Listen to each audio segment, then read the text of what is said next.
Mu mujyi munini wari utuyemo abantu b'abakire kurusha ahandi hose habagamo umusore witwaga Karire. Yari afite imyaka 28.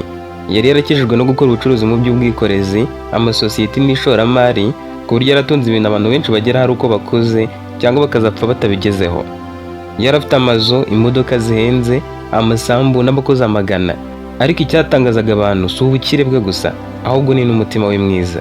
Buri kwezi yajyaga gusura ibitaro, akagurira abarwayi imiti, agatanga amafaranga yo kwishyurira abana amashuri, agafasha imfubyi n'abageze mu zabukuru. Hari n'ikindi yakoraga abantu benshi batari bazi. Buri mezi abiri yajyaga muri gereza zitandukanye. Abantu bafunzwe babonaga nk'abantu bakoze amakosa, ariko bakaba bagifite agaciro nk'abandi bose, cyane ko no mu batari muri gereza baba bafite ibyaha binakomeye. Wiyumvaga ko kuba umuntu ari hanze ya gereza bitaba bisobanuye ko adakora ibyaha, kandi ko kuba umuntu ari muri gereza bitaba bisobanuye ko ari we munyabyaha urusha abandi bose ububi. Hari abakora ibyaha bikomeye ntibafatwe, hakaba n'abafatwa bagahanwa hakurikijwe amategeko. Hari abakora ibyaha bagatanga amande cyangwa bagafungwa. Itandukaniro rikomeye si uko umwe aba ari mubi undi akaba mwiza, ahubwo ni uko umwe aba yarahamijwe icyaha n'urukiko akagihanirwa, undi akaba atarahamwa cyangwa atarafatwa.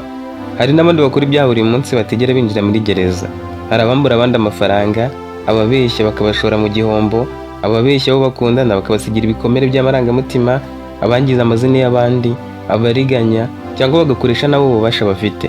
Kuba batarafungwa nibiba bisobanuye ko ibyo bakora atari bibi. Akenshi biba bivuze ko amategeko atarabibahamya cyangwa ko batarafatwa. Niyo mpamvu Karire atarebaga agaciro ko ndashingiye ku kuba afunzwe cyangwa adafunzwe, ahubwo akareba n'ubuzima n'imico bye muri rusange. Iyo yasuraga abo muri gereza yabashyiraga imyenda, ibitabo, ibikoresho by'isuku, rimwe na rimwe akabategurira amahugurwa y'ubuzima, akanabashishikariza kudacika intege. Yizeraga ko hari abantu baba bari bafite umutima mwiza, ariko ubuzima cyangwa icyemezo kimwe kibi bafashe kikabahindura abanyururu. Nubwo yarakunzwe n'abakobwa benshi bo hanze ya gereza, ntiyari yarigeze ashaka umugore. Iyo bamubazaga impamvu yabasubizaga aseka ati sindabona umutima wanjye wemera. Umunsi umwe amaze kuva muri gereza y'abagabo, umuyobozi wayo yaramuhagaritse aramubwira ati hari ikintu maze igihe nifuza kukubwira. Hari na gereza y'abagore buriya, nabo bakeneye umuntu bumva akabaha icyizere. Wazabitekerejeho nawe ukahagera ukabasura. Karire yabitekerejeho koko, hanyuma aravuga ati nzahaza. Nyuma y'icyumweru kimwe, iyi modoka yinjiye mu irembo rinini rya gereza y'abagore. Umuzamu wari ku irembo yabanje kumusohoza, amusaba indangamuntu n'ibyangombwa byari byatanzwe n'ubuyobozi bwa gereza bimwemerera gusura abagororwa. Bamaze kubisuzuma yarinjiye. Yavuye mu modoka, yakirwa n'umuyobozi wa gereza n'abandi bakozi babiri bo mu rwego rushinzwe imibereho y'abagororwa. Umuyobozi yaramubonye aramwenyura ati murakaza neza bwana Karire, twishimiye ko mwemeye ubutumire bwacu. Karire ati murakoze cyane, nari nkiri kubitekerezaho kuba twaganira ubushize. Bamujyanye mu biro by'umuyobozi, babanza kuganira iminota mike ku mibereho y'iyo gereza, umubare w'abagororwa, gahunda zo kubigisha imyuga n'uburyo bategurwamo kugira ngo abazasoza ibihano bazabashe kongera kubaho neza muri sosiyete. Nyuma y'ikiganiro, umuyobozi yafunguye dosiye yari iri ku meza aramubwira ati mbere y'uko mubonana nabo hari amategeko tugomba kubabwira. Karire yicaye neza atega amatwi. Umuyobozi yarakomeje ati nimwemerewe kwihererana umugororwa umwe. Ibiganiro byose bibera ahantu hagaragarira abacungagereza. Nimwemerewe guha umugororwa amafaranga mu ntoki cyangwa impano ku giti cye. Iyo hari ibyo mwazanye bishyikirizwa ubuyobozi bukabigabanya hakurikijwe amategeko. Nimwemerewe no gusaba amakuru y'umuntu ashobora guhungabanya umutekano we cyangwa uw'abandi. Karire ati ndabyumva neza. Aba badamu n'abakobwa naje kubaha icyizere no kubumva, ntabwo naje kwangiza amategeko ya gereza. Umuyobozi amwenyura ati niyo mpamvu twagutumiye. Hagati aho abakozi bo mu rwego rushinzwe imibereho y'abagororwa bari bamaze kujya gutegura inzu y'inama. Intebe zashyizwe ku murongo, ndetse abagore n'abakobwa bari bemerewe kwitabira icyo kiganiro, batangira kumenyeshwa ko hari umushyitsi uje kubaganiriza. Mu bice bitandukanye bya gereza, inkuru yahise ikwira hose bavuga bati hari umusore w'umukire uje kudusura. Bamwe ntibabyitayeho, baravugaga bati abakire bose bavuga amagambo meza barangiza bakagenda, reka turebe icyo ashaka. Hari n'abatangiye kwibaza niba ari umunyapolitike, umushoramari ushaka kwamamara, cyangwa se akaba ari umuntu uri kwifatira amashusho gusa. Umwe mu bakobwa wari umaze imyaka myinshi afunzwe yaravuze ati njye sindi bavuga ijambo na rimwe. Undi ati ariko bavuga ko uwo musore asanzwe ajya muri gereza z'abagabo, akazana ibikoresho n'ibitabo, ashobora kuba atandukanye n'abandi. Mu gihe abo bagore n'abakobwa bari bakomeje kuganira, Karire akiri kumwe n'umuyobozi wa gereza. Umuyobozi yahise amwereka impapuro zirimo gahunda y'umunsi, aramubwira ati turabanza kubateranyiriza mu cyumba kinini cy'inama, murabaganiriza muri rusange. Nyuma yaho abarumva bashaka kuvuga amateka yabo barahabwa umwanya umwe ku wundi nta gahato. Uravuga aravuga ku bushake bwe. Karire ati ibyo nibyo nifuzaga, ntabwo nje gushaka amabanga y'abantu. Umuyobozi ati noneho bamaze guterana. Yafunguye urugi rw'ibiro, baherekejwe n'abacungagereza babiri, berekeza ku nyubako nini yabagamo icyumba cy'inama. Kalira ageze imbere y'urwo rugi yumvise umutima utera cyane kurusha uko wari usanzwe utera. Yari agiye guhura n'abagore n'abakobwa magana, buri wese afite amateka ye, ububabare bwe n'icyaha cyamugejeje muri gereza. Yabanje kubareba umwe ku wundi, abona amasura atandukanye cyane. Hari abakobwa bakiri bato ku buryo umuntu yabatekereza nk'abagombye kuba bakiri ku ishuri, hakaba n'abari bakuze, bamwe bafite amasura arimo intimba, abandi basa n'abamaze kwakira ubuzima babayemo, hakaba n'abageragezaga kumwenyura ariko bikagaragara ko imbere mu mitima yabo hari ibikomere byinshi. Mu cyumba hose hari hatekanye ku buryo umuntu ashoboraga kumva n'ijwi ry'umuntu uhumeka. Abenshi bari bamuhanze amaso bibaza icyo umusore w'umukire ashobora kuba aje kubabwira. Kalira amaze akanya acecetse yaramwenyura avuga ati, imbere ya byose ndashaka kubashimira kuba mwemeye kuza hano. Nzi neza ko hari bamwe muri mwe mutigeze munyizera, hari n'abibajije impamvu umuntu wo hanze aza kubasura, ariko ndashaka kubabwira ko uyu munsi naje kubumva. Nifuza kumenya abantu mwari muri bo mbere yo kwitwa imfungwa, kandi sinifuza ko mukomeza kugorwa muri buri kimwe. Hari byinshi Imana yampaye ntigeze nifuza gukoresha njyenyine, kandi numva ko umugisha uboneka iyo ubereye abandi umugisha. Niyo mpamvu imyaka myinshi nyimaze nsura abantu bari mu bitaro, muri gereza, imfubyi, abageze mu zabukuru n'abafite ubuzima bubagoye. Aho nageze hose nabonye ikintu kimwe abantu bose bahuriraho. Icyo kintu si amafaranga cyangwa ubukene, ahubwo ni uko buri wese aba akeneye umuntu umwumva kandi akamwibutsa ko agifite agaciro. Ni niyo mpamvu ndi hano uyu munsi. Ntabwo nje kubasezeranya ibintu ntashobora gukora, ariko icyo nshoboye nzagikora. Hari abazasoza ibihano bakeneye kongera kwiga, hari abazifuza kwiga imyuga, hari n'abazashaka gutangira ubuzima bushya ariko badafite aho bahera. Mu rugero Imana izampa, nzaharanira ko bamwe babona amahugurwa, ibikoresho bibafasha gukora, ubujyanama ndetse n'amahirwe yo kongera kwizera ko ejo hazaza ashobora kuba heza kurusha uyu munsi. Sinshaka ko mwumva ko ubuzima bwanyu bwarangiriye hagati y'izi nkuta. Ndashaka ko mutangira kubutekereza nk'ushobora kongera kubakwa intambwe ku yindi. Niyo mpamvu mbere yo kugira icyo mbagezaho cyangwa ngo menye nafasha n'uburyo namufashamo, nifuza kubanza kubumva. Nizera ko umuntu ashobora gukora ikosa rikomeye, ariko ubuzima bwe bwose ntibiba bigizwe n'iryo kosa rimwe gusa. Muri buri muntu haba hari amateka, inzozi, ibyifuzo n'impamvu zatumye ubuzima bumugeza aho ari. Niyo mpamvu ntifuza kubabona nk'abafunzwe gusa, ahubwo nkababona nk'abantu bafite inkuru yihishe inyuma yabyo. Ndabasaba ikintu kimwe gusa, urumva ashaka kuvuga avuge nta gahato, ntiharagira ubacira urubanza hano, nta n'urasekwa cyangwa se ngasuzugurwe kubera ibyo yavuze. Ndifuza ko buri wese urahaguruka arambwira uwo yahoze ari we mbere yo kugera hano, ubuzima yabagamo, icyaha yakoze, impamvu yagikoze niba yizi, icyo yigiye muri uru rugendo, n'icyo yifuza kuzageraho mu gihe azaba ari hanze. Nta muntu ndahagarika cyangwa ngo muce mu ijambo. Uyu munsi ndi hano nk'uwo gutega amatwi gusa. Akimara kurangiza ayo magambo, bamwe bubitse imitwe, abandi batangira guhanagura amarira bucece, kuko bwari ubwa mbere bumvise umuntu uvuga amagambo nk'aya atabanje kubita abanyabyaha cyangwa kubereka ko nta gaciro bagifite. Nyuma y'akanya gato ko guceceka, umuyobozi wa gereza yarahagurutse aravuga ati, nk'uko mwabyumvise nta gahato karimo. Urumva yiteguye kuvuga araza imbere. Bose barebanaga buri wese asa n'utegereje ko undi ari we ubanza. Nyuma y'iminota mike, umukobwa wari wicaye ku murongo wa gatatu yarahagurutse. Yari muremure, yasaga n'utarengeje imyaka 26. Yaravuze ati, nitwa Charlotte. Ndashaka ko ibyo ngiye kubabwira bituma hari n'undi ubona imbaraga zo kuvuga ukuri kwe. Buriya sinavukiye muri gereza, ntabwo ndi hano kubera ko ndi mubi kurusha abantu bose, ariko icyo nakoze kirakomeye, kandi niyo mpamvu urukiko rwankatiye igifungo cya burundu. Sinshobora kubisubiza inyuma, kandi uwo munsi mwibuka nk'ahari uyu munsi. Ubundi data yari umwarimu, mama ari umucuruzi. Nakuriye mu rugo rwari rwuzuyemo urukundo. Nize neza, ndangiza amashuri yisumbuye mfite inzozi zo kuziga muri kaminuza. Icyo gihe nari nkiri umukobwa muto, nari mfite umusore twakundanaga. Namwizeraga kurusha uko niyizeraga. Natekerezaga ko ari we tuzabana ubuzima bwanjye bwose. Nyuma y'igihe natangiye kubona mpinduka. Yari yaratangiye gukundana n'undi mukobwa, ariko nabimubaza akabihakana. Umunsi umwe namufatiye mu nzu yabagamo, ariko nci nyuma n'uwo mukobwa. Twatunganye bikomeye. Yaransunitse nanjye ndamusunika. Mu burakari bukabije mfata icyuma cyari kiri ku meza ngo mutere ubwoba gusa. Sinari nzi ko mfite uburakari bungana uko. Yaje kunsatira ashaka kunyambura icyo cyuma, turakirwanira nkimutera ntabishaka. Yaguye asava amaraso menshi, ngira ubwoba. Uwo mukobwa wundi arasakuza cyane, abaturanyi baraza bamujyana kwa muganga, ariko ntiyabashije kurokoka. Urukiko rwemeje ko namwishe mbigambiriye nyuma yo gusuzuma ibimenyetso byose byari bihari. Nakatiwe igifungo cya burundu. Mu minsi ya mbere narirakariye, ndakarira Imana n'abantu bose, ariko uko imyaka yagiye ishira, natangiye kwemera ko nubwo ntari nabyutse ngambiriye kwica umuntu, ubuzima bwe bwarangiriye mu biganza byanjye. Hari umuryango wasigaye urira kubera njye. Nta munsi ushira ntabasabye imbabazi mu mutima wanjye. Iyo mba ndi hanze, nari kuba ndi umubyeyi, ndi gukora akazi kanjye, ndi kubaka urugo rwanjye. ariko ubu inzozi zanjye zose zisigaye ari ukwifuza ko umuryango nameneye amaraso wazabasha kumbabarira. Nicyo cyifuzo cyonyine nsigaranye. Mu cyumba hose nta n'umwe wavugaga. Hari n'abakobwa bari bamaze kurira. Kariri yakomeje kumureba atuje, kandi ntiyabonaga umukobwa wakatiwe igifungo cya burundu gusa, ahubwo yabonaga umuntu wari umaze imyaka iremerewe kubera uburemere bw'icyaha cye, kandi akaba atagishaka kwisha inyuma y'urwitwazo. Yabonaga kwicuza nyakuri atari amagambo yo gushaka impuhwe gusa. Charlotte yarahindukiye asubira ku ntebe yubitse umutwe. Kariri yaramushimira amubwira ati urakoze Charlotte. Ntabwo byoroshye guhagarara imbere y'abantu benshi ukavuga ukuri ku kintu cyagusigiye igikomere ku buzima bwawe bwose. Icyaha ntigihanagurwa no kucyemera, ariko kwemera ukuri ni intambwe ya mbere umuntu atera kugira ngo agaruke ku bumuntu bwe. Mwifurije ko umutima wo kwicuza uzakomeza kukuyobora, kandi nizeye ko nubwo amategeko yaguhannye umutima ushobora kongera kugira ibyiringiro. Urakuze kuba ubaye uwa mbere utumye n'abandi babona ubutwari bwo kuvuga. Hari abandi bakobwa batangiye kumva ko batagomba gutinya kuvuga amateka yabo. Hashize akanya gato undi mukobwa yarahagurutse. Yari afite imyaka nka 24 yitwa Vanessa. Yagerageje kumwenyura ariko mu maso he hari huzuyemo ikimwaro. Yarikoroje hanyuma aravuga ati njye sinishe umuntu, ariko nanjye nasenye ubuzima bw'abandi benshi. Nakuriye mu mujyi, nari narize ibijyanye n'ikoranabuhanga, ntangira gukora mu kigo cy'imari.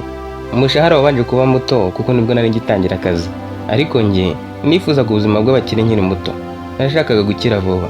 Nifuzaga imodoka nziza, inzu nziza n'imyenda ihenze, kandi sinashakaga gutegereza imyaka myinshi.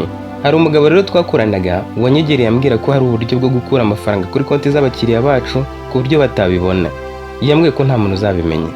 Bwa mbere naranze, ariko nyuma y'amezi make ndemera. Twatangiye kujya duhindura imibare buhoro buhoro, amafaranga tukayohereza kuri konti zitandukanye. Twatekerezaga ko tuzabikora imyaka myinshi, ariko umunsi umwe igenzura ryarabivumbuye. Twari twaribye amafaranga menshi cyane. Hari abantu batakaje amafaranga bari barazigamye imyaka myinshi. Hari ubucuruzi bwahagaze, hari n'imiryango yagize ibibazo kubera ibyo twakoze. Urukiko rwankatiye imyaka 7 y'igifungo. Umunsi ninjira hano nibwiraga ko ari amahirwe mabi gusa, ariko ndi hano nibwo natangiye gusobanukirwa ko umururumba ushobora kwica ubuzima bw'abandi niyo waba utakoresheje icyuma. Nari narabaye umujura wize. Ubu iyo ntekereje abantu naririye amafaranga yabo ndababara cyane. Ninsohoka icyifuzo cyanjye nuko nzakorera amafaranga mu nzira zemewe, kandi nkazafasha urubyiruko kumenya ko gukira vuba binyuze mu buriganya biba bifite iherezo ribi. Vanessa amaze kuvuga, Kariri yanditse utuntu duke mu gatabo ke. Yandikaga amasomo yavugwaga n'abo bakobwa. Yaramushimiye ajya kwicara aho ikaze n'abandi bifuzaga kuvuga. Uwa gatatu wahagurutse yitwaga Melissa. Yari afite imyaka 29. Yaravuze ati njye icyaha cyanjye nticyaturutse ku mururumba cyangwa ku burakari, cyaturutse ku bwoba. Nakoraga mu rugo rw'umugabo wari umukire nk'umukozi wo mu rugo. Umunsi umwe ninjiye mu cyumba cye nsanga ari guhohotera umwana w'umukobwa w'imyaka 8 wari umwana wa mushiki we. Naratunguwe cyane. Natangiye gusakuza aransatira ashaka kuncecekesha. Yandushaga imbaraga. Mu gushaka gukiza uwo mwana no kwirwanaho, nahise mfata inkoni yari hafi aho nyuma kubita mu mutwe agwa hasi. Natekereje ko arabyuka, mfata uwo mwana turahunga. Ariko nyuma y'amasaha make numvise ko yapfuye ageze kwa muganga. Nishyikirije polisi njye ubwanjye. Mu rukiko bemeje ko narenze urugero mu gukoresha imbaraga, bampamya ubwicanyi nubwo banazirikanye ko nari ndi kurengera umwana. Nakatiwe imyaka 15 y'igifungo. Nta munsi n'umwe nishimira ko umuntu yapfuye kubera ukuboko kwanjye. Icyo nsaba Imana ni uko uwo mwana yazakora neza, ntazigera anyura mu byo namusanze ari gukoreshwa. Kariri yamubwiye ati urakoze Melissa. Inkiko zaciye urubanza rwazo, ariko icyo numvise ni umutima w'umuntu wari uhanganye n'icyemezo gikomeye mu kanya gato. Mwifurije kuzakomera kandi ukazabona amahoro yo mu mutima. Hashize akanya gato undi mukobwa witwa Rihanna wari ufite imyaka 23 yarahagurutse. Yaravuze ati njye nyiri mu mashuri yisumbuye natwaye inda. Natinye kubibwira ababyeyi banjye kuko nari nzi ko bazandakarira cyane. Umusore wari warayinteye yaranyihakanye, ambwira ko ni mu byara nzirwariza. Mu bwoba bwinshi no gushaka guhisha icyo kibazo, nagiye ku muntu wambwiye ko ashobora kuyikuramo rwihishwa. Byagenze nabi cyane, umwana avamo nanjye ndaremba.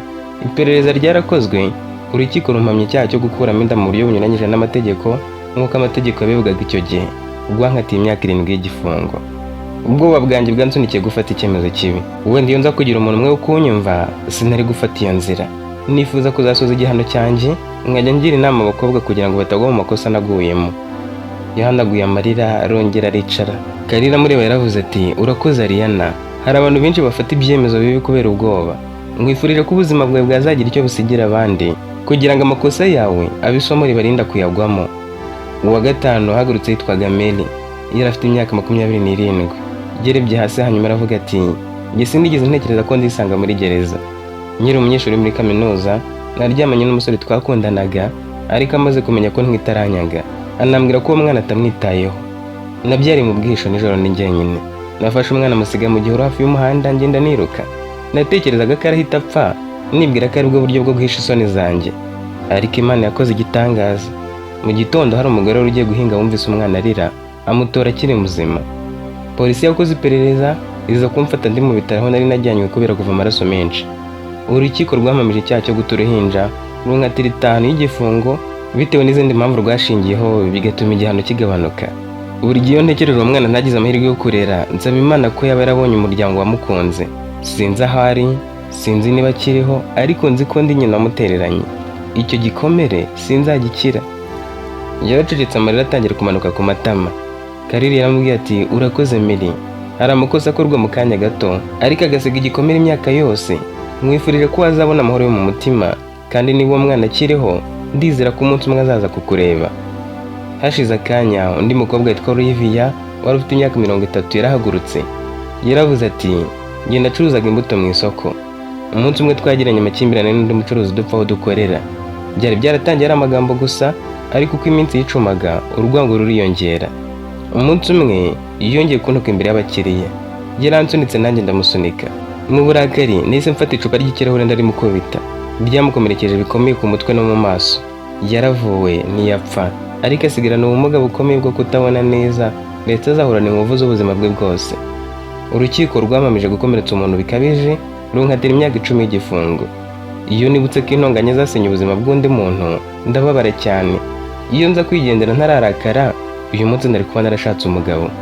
Kariri yamubwiye ati urakoze Olivia, hari igihe amagambo make n'iminota mike y'uburakari bihindura ubuzima bw'umuntu imyaka myinshi. Kuba ubibona uyu munsi ni isomo rikomeye rizafasha n'abandi. Hakomeje guhaguruka abandi bakobwa, kandi bamwe bumvaga ibyabo bisa nubwo ibyabo bitari bimwe 100%. Undi wahagurutse yitwaga Grace. Yari afite imyaka 28 kandi yasaga n'uwari waramaze kwemera ubuzima bwe. Yaravuze ati njye navukiye mu muryango w'abakene cyane. Nari mfite abavandimwe 6 ndi mukuru. Umunsi umwe hari umugore wambwiye ko ashaka umuntu wamufasha gutwara udupfunyika ku bantu batandukanye. Yambwiye ko ari akazi koroshye kandi gahemba neza. Amafaranga nakuragamo nahitaga nyakoresha mu gutunga umuryango wacu. Twacuruzaga ibiyobyabwenge.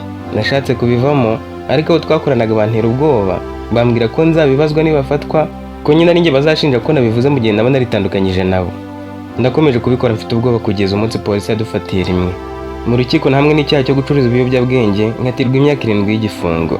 Ikintu kibabaje ni uko nashoye urubyiruko rwinshi muri ubwo buzima. Harabona agurishije ibiyobyabwenge nibwira ko ndi gushaka amafaranga yo gutunga umuryango, ntazi ko ndi kwangiza ubuzima bw'abana bagenzi banjye. Ninongera kubona umudendezo, nzajya mbwira urubyiruko ko amafaranga yose atari umugisha, kandi ko warayinjiza umuntu muri gereza mbere yo kumugeza mu bukire. Garasa amaze kwicara, Kariri yanditse utundi tuntu mu gatabo ke, ariko buri nkuru yumvaga yamusigiye gutekereza cyane kurusha uko yarabyiteze. Hari hasigaye abandi bakobwa, kandi buri wese yari azi ko amateka akomeye atararangira. Undi wahagurutse yitwaga Diane. Yari afite imyaka 22. Yaravuze ati nitwa Diane, nakoraga muri salon de coiffure. Hari umugore twari duturanye twagiranaga amakimbirane adashira. Yambeshyeraga ku bantu akangiza izina ryanjye, rimwe na rimwe akambuza kubona abakiriya.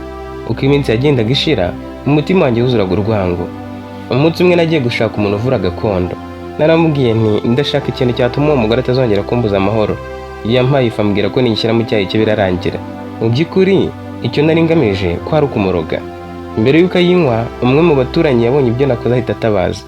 Polisi yaraje ifata ubwo burozi ndetse mfata nkiraho. Mu rukiko bamamije kugerageza kwica umuntu hakoreshejwe uburozi, nkatirwa imyaka 15 y'igifungo. Nemera icyaha nakoze, ninsubira hanze nubwo nzaba ndi umukecuru, sinzongera kwemera ko urwango rushinga imizi mu mutima wanjye. Yahanaguye amarira arongera aricara. Kariri yamurebye atuje aravuga ati urakoze Diane, hari igihe urwango rutangira ari akantu gato, ariko rukagenda rukurira mu mutima kugeza aho umuntu yifuza urupfu rw'undi. Kuba wemera ibyo wakoze kandi ukabyicuza ni intambwe nziza yo kongera kwiyunga n'umutima nama wawe. Hashize akanya gato undi mukobwa yarahagurutse. Yari afite imyaka 21, akaba yitwaga Brenda. Yavugaga afite isoni nyinshi. Yagize ati nitwa Brenda, naranguraga imyenda hanze y'igihugu ariko ntiyabaga ifite imisoro. Mu iperereza byagaragaye ko ninjiza amagendo mu gihugu. Urukiko rwamamije icyaha cyo kwinjiza no gutwara amagendo runkatira imyaka 8 y'igifungo. Iyo nibutse ko nashyize amafaranga imbere y'ubunyangamugayo ndababara. Iyo nza kwemera gukorera ku bunyangamugayo, uyu munsi mba nkiri kumwe n'umuryango wanjye. Kalira turakoze Brenda. Hari abantu benshi bagwa mu byaha bavuga ko bari gushaka ubuzima. Mwifurije kuzongera kubona ubuzima bwubakiye ku kuri. Hashize akanya gato undi mukobwa yarahagurutse. Yari afite imyaka 19, amaze amezi 3 muri gereza. Yitwaga Naomi. Yaratangiye ati, nitwa Naomi. Nakoraga mu ruganda rutunganya ibinyobwa. Nari nshinzwe ububiko bw'ibikoresho. Umunsi umwe nagiranye amakimbirane n'umuyobozi wanjye. Numvaga kahora nsuzugura. Mu burakari bwinshi, mu ibanga rikomeye, nagiye mu bubiko menagura ibintu. Ndakomeza nangiza imashini zimwe natekerezaga ko zizahagarika umusaruro, nkumva nibura bazamenya agaciro kanjye bamaze kubona igihombo. Ariko sinigeze ntekereza ingaruka. Imashini zangiritse cyane, uruganda ruhomba amafaranga menshi, ndetse n'abakozi benshi bahagarikwa by'agateganyo kubera ko umusaruro wari wahagaze. Kamera z'umutekano zaramfashe, ntacyo nahakanye. Urukiko rwamamije kwangiza umutungo ku bushake, runkatira imyaka 9 y'igifungo. Ubu nasobanukiye ko uburakari bushobora kwangiza abantu benshi kurusha abo bugamije gukosora. Yaricaye, Kalira ati, urakoze Naomi. Hari igihe umuntu yibwira ko ari kwihorera, ariko agasanga yangije n'ubuzima bw'abandi batari bafite uruhare mu kibazo cye. Icy'ingenzi ni uko uyu munsi wemeye amakosa yawe kandi ukaba ushaka kuzabaho ukundi.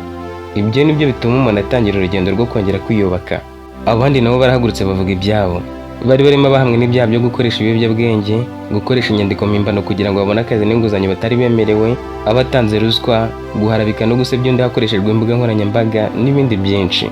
Buri wese yavuze amateka ye, yaturuka icyaha cyatangiye nk'ikintu gito, uko cyamurenze, nuko yaje gusanga umunota umwe w'uburangare cyangwa icyemezo kimwe kibi gihinduye ubuzima bwe bwose. Gusa hari abavuze ko barengana, abandi bagerageza kubica hejuru. Hari n'abataravuze n'ikintu na kimwe. Kalira yaramaze kubona abakobwa bafite ibyaha bitandukanye, ariko bose bahuriye ku kintu kimwe. Nta n'umwe warigeze abyuka mu gitondo avuga ati, uyu munsi ndashaka kuba imfungwa, ndumva nshaka kwibera muri gereza. Ahubwo bose bari baragejejweho n'uruhererekane rw'ibyemezo bibi, amarangamutima cyangwa abantu baba bakoresheje nabi. Kalira amaze kumva ubuhamya bwose, yaravuze ati, uyu munsi nimwe mu mpaye Imana iri tuyonari nabazaniye. Mumbwiye ibintu bikomeye bamwe muri mwe mutigeze mubwira undi muntu uwo ari we wese. Ntabwo nzibagirwa uyu munsi. Hari abantu benshi batekereza ko gereza iba yuzuyemo abanyabyaha gusa, ariko njye mbonye abantu bafite amateka, bafite ibikomere kandi bafite ejo hazaza hakiri imbere yabo. Ikosa rimwe ryahinduye ubuzima bwanyu bwose, ariko ntirigomba kubusobanura. Ntabwo nshobora gusiba ibyo amategeko yemeje, sinshobora no kubasezeranya ko ejo muzafungurwa, ariko hari ikintu kimwe nshoboye kubasezeranya. Sinzaho umuntu uje rimwe ngo yibagirwe ko yabagezeho. Nifuje kubamenyesha ko guhera uyu munsi nzafatanya n'ubuyobozi bw'iyi gereza. Buri mezi 2 nzajya ngaruka kubasura nk'uko mbikora no mu zindi gereza. Tuzajya tuganira, twubakane, duhane icyizere. Nzabazanira ibitabo, mbafashe kubona ibikoresho by'isuku n'ibindi bikenerwa hano. Abifuza kwiga imyuga cyangwa gukomeza amashuri yabo, nzakorana n'ubuyobozi turebe abo dushobora gufasha. Kandi abazaba basoje ibihano, nzagerageza kubashakira amahugurwa cyangwa ibikoresho bibafasha gutangira ubuzima bushya. Sinshaka ko muzava hano musubira mu makosa kubera kubura aho muhera. Umuyobozi nawe yafashe ijambo, uwo munsi ugera urarangira. Mbere yo gusohoka, Kalira rero wahamagaje bimwe mu bikoresho yasabye abakozi be kubizana. Yatanze amasabuni, uburoso n'umuti w'amenyo, impapuro z'isuku, izo kwandikaho, amakayi, amakaramu n'ibitabo bitandukanye byo gusoma. Nk'uko amategeko ya gereza biteganyaga, ntiyabihaye umugororwa n'umwe mu ntoki. Yabishyikirije ubuyobozi bwa gereza, businya ko bubyakiriye kugira ngo bazabigabanye abagororwa bose mu buryo bungana. Kalira amaze gusohoka mu irembo rya gereza, ntiyahise yinjira mu modoka. Yahagaze akanya gatari izo nkuta ndende zari zitandukanyije abagororwa n'isi, atangira kwibuka isura n'amagambo bya Melissa. Ntabwo ari yibagiwe Charlotte, Vanessa, Nicole cyangwa abandi bose. Buri wese yari afite inkuru ishobora gutuma umuntu arira, ariko Melissa we yaratandukanye n'abandi. Si ukubera uburanga bwe cyangwa imyaka ye, ahubwo ni ukubera ko ari we warafunzwe azira gutabara. Ese uwo munsi aza guceceka cyangwa agahunga, wa mwana muto yatabaye aba yarabaye iki? Wenda umwana nawe yari gupfa. Yarazi neza ko urukiko rwacira urubanza nyarwo, kandi ntiyarafite uburenganzira bwo kuruvuguruza. Ariko nanone ntiyabashaga kwiyumvisha ko umuntu wagerageje kurengera umwana muto agomba kubaho imyaka myinshi yumva ko nta kindi kintu ashoboye uretse kwicuza. Yinjiye mu modoka, ariko urugendo rwose nta ndirimbo yumvise, na telefoni yakiriye. Abakozi be bari bazi ko yacecetse atyo haba ari ikintu gikomeye gutekerezaho. Agezeho nijoro ntiyasinziriye vuba nk'uko byari bisanzwe. Yafunguye agatabo yari yanditsemo amagambo ya buri mugororwa, yongera gusoma amazina yose. Ageze kuri Melissa asubiramo amagambo y'inshuro nyinshi. Yageze ku nteruro ivuga ngo nakoze ibishoboka byose kugira ngo nkize uwo mwana. Arongera arayisoma. Kalira yaribajije ati, ese kuki ari we ndi gutekerezaho cyane? yagerageje kubyirengagiza yibwira ko wenda birashira, ariko hashize icyumweru cyose buri gitondo akanguka akisanga ari kumutekerezaho. Yari amaze kumenya ko hari abantu bakora icyaha kubera umutima mubi, ariko hakaba n'abafata icyemezo kibi mu gihe bageragezaga gukora igikorwa cyiza. Hashize amezi 2 nk'uko rero bibasezeranyije, yongeye gusubira muri gereza agitekereza kuri Melissa. Abagororwa benshi baramubonye barishima, bamwakiranye urugwiro kurusha ubwa mbere, kuko bari bamaze kubona ko atari umuntu uvuga amagambo gusa. Ibitabo yari yarabemereye bari babigeze kure babisoma, ibikoresho by'isuku nabyo byaratanzwe, kandi hari n'abari baratangiye amasomo mashya. Nyuma y'ikiganiro rusange, Kariri yegereye umuyobozi wa gereza aramubaza ati, ese ko nifuza kujya nganira cyane n'umwe mu bagororwa kubera ko nishimiye ko yagerageje gutabara umuntu, nkaba nifuza kumufasha kurushaho, amategeko yanyu abivugaho iki? Umuyobozi ati, birashoboka, ntuzaze uje kubasura muri rusange, ahubwo wowe uzaze uje kumusura wenyine. Buri wa gatanu twakira imiryango n'inshuti z'abagororwa. Uzasaba gusura Melissa nk'uko abandi basura babo, muzaganirira ahabugenewe imbere y'abacungagereza nk'uko amategeko abiteganya. Abandi bahabwa iminota mike, ariko kubera ko twizeye intego yawe kandi ukaba ukorana neza n'ubuyobozi, nzajya mbongerera umwanya. Guhera uwo munsi, buri wa gatanu wabaye umunsi udasanzwe kuri Karire. Nta na rimwe yigeze awucikaho, keretse yabaga ari mu rugendo rudashobora gusubikwa. Mu mezi yakurikiyeho, ubucuti bwabo bwakuze buhoro buhoro. Karire yafashije Melissa mu byo yabaga akeneye, amwongerera icyizere ndetse amwigisha kwifata, kubabarira no kudacira urubanza umuntu uwo ari we wese mu gihe atazi inkuru iri inyuma y'uko ari uwo munsi. Nyuma y'imyaka mike, kubera imyitwarire myiza, kwicuza kugaragara no gukurikiza amategeko ya gereza, Melissa yagabanyirijwe igihano hakurikijwe amategeko n'ibyemezo by'ababifitiye ububasha, aza gufungurwa mbere y'igihe cyari cyarateganyijwe. Nyuma yo kongera kubaho nk'umuntu wigenga no kwerekana ko yahindutse koko, Karire yamusabye kuzamubera umugore. Ubukwe bwabo ntibwari ubukwe bw'umukire washakanye n'uwahoze ari imfungwa, ahubwo bwari ubuhamya bw'uko umuntu ashobora kugwa, akabyuka, akongera akagera kure. Abitabiriye ubwo bukwe abenshi bararize, kuko bari bazi ko imyaka yari ishize mbere y'uwo munsi yari yuzuyemo amarira, kwihana, kwihangana no kugira ibyiringiro, kandi bose batangiye isomo rimwe ry'uko ikosa rishobora guhindura ubuzima bw'umuntu, ariko ko ritagomba kuba iherezo ryabwo. Naha dusoreje iyi nkuru. Iyaba ari wowe warahisemo nde? Naho muri comment naho mu nkuru y'ubutaha. Ntuzacikwe nazo. Njye nitwa Murukare, ninjye tubana umunsi ku wundi. Bye rero, naho mu zindi nkuru.